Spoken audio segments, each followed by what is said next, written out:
Hello, welcome to Sunday Farm.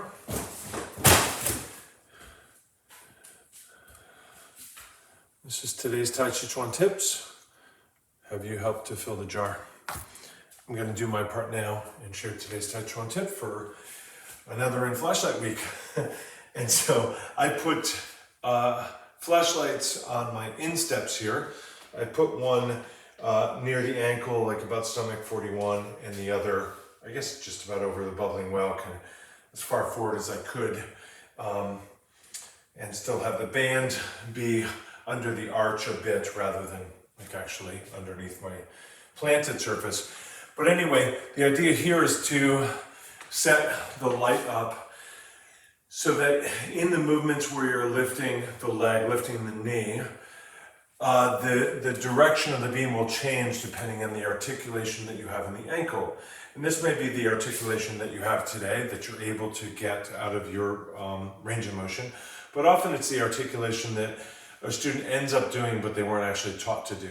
So maybe we're supposed to be pointing the toe a bit, but we don't. Maybe we're supposed to let the foot hang loosely, but we pull the toes back, right? So we have that dorsiflexion.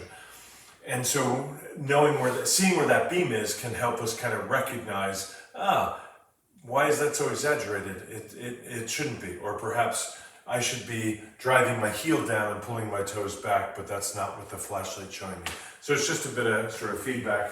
Of course, this would mean that this particular one would mean that you are going to be single weighted, and depending on how you move the foot and the flashlight, you may dazzle yourself a bit, you may blind yourself a bit as the foot moves. So I would invite you to be extra careful about that. Okay, so looks like I only got one of them to work for the moment. There we go.